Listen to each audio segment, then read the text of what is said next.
এই জন্য এখনো সময় আছে, যাদের মা বাবা পৃথিবীতে বেঁচে আছে, শুধু মা বাবার সামনে দাঁড়ান, মা বাবার দিলকে খুশি করেন। খোদার কসম, পৃথিবীতে আর কারো খুশি করতে হবে না আপনার, শুধু মার দিলকে শান্ত করেন।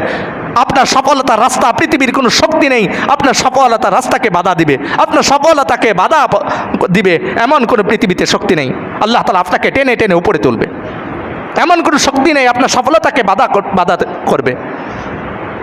মার দিল যদি, মা বাবার দিল যদি খুশি করতে পারি, কিছু লাগবে না, দুনিয়ার ব্যবসা বাণিজ্য এগুলো পিছনে মেহনত করা লাগবে না। আরে দুনিয়ার আল্লাহ তাআলা বারাকার দরজাকে খুলে দিবে, আপনি শুধু মা বাবার সন্তুষ্ট করেন। অনেকের মা বাবা পৃথিবীতে বেঁচে নাই।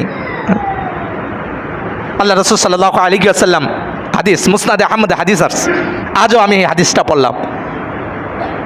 আল্লাহ রাসূল সাল্লাল্লাহু আলাইহি ওয়াসাল্লাম বলে, আমি একদিন ঘুমাইতেছি, ঘুমের ঘরে হঠাৎ করে স্বপ্নে দেখি আমি আল্লাহ তাআলা জান্নাতে ঘোরাফেরা করতেছি।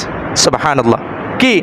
আল্লাহ রাসূল বলে, আমি জান্নাতে ঘোরাফেরা করতেছি, জান্নাতে এরকম আনাগোনা করতেছি, হঠাৎ করে ওই জান্নাতের ভিতরে আমার কাছে এক কোরআন তেলাওয়াতের আওয়াজ আসলো।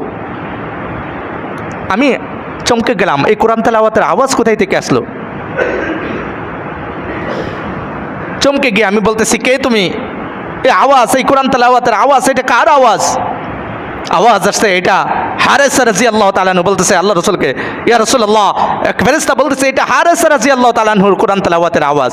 আল্লাহ রাসূল সাল্লাল্লাহু আলাইহি ওয়াসাল্লাম অবাক হয়ে বলতেছে, হারেসা, সে এত বড় মর্যাদা কিভাবে পাইল? জান্নাতের ভিতরে তার কোরআন তেলাওয়াতের আওয়াজ আমি শুনতে পেয়েছি।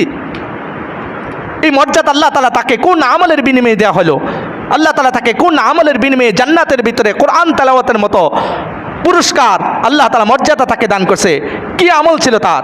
আওয়াজ আসতেছে, কাযালিকাল বিররু কাযালিকাল বিররু কাযালিকাল বিররু, মা বাবার সাথে সৎ আচরণ করার পুরস্কার তো এমনই হয়, মা বাবার সাথে সৎ আচরণ করার পুরস্কার তো এমনই হয়। সুবহানাল্লাহ। আল্লাহ রাসূল সাল্লাল্লাহু আলাইহি ওয়াসাল্লাম বলে, হারেসা রাদিয়াল্লাহু তাআলা আনহু মার খুবই সেবা করত, মাকে খুবই কদর করত, মার সাথে সৎ আচরণ করত। এই জন্য আল্লাহ তাআলা, আল্লাহ রাসূল সাল্লাল্লাহু আলাইহি ওয়াসাল্লাম জান্নাতের ভিতরে ওই মা, জান্নাতের ভিতরে তার কোরআন তেলাওয়াত করার অনুমতি, সম্মান, মর্যাদা আল্লাহ তাআলা তাকে দান করছে। তো কত বড় সম্মান! এই জন্য যার মা পৃথিবীতে বেঁচে আছে, মা বাবার সেবা করে খেদমত করে জান্নাতকে কামাই করব।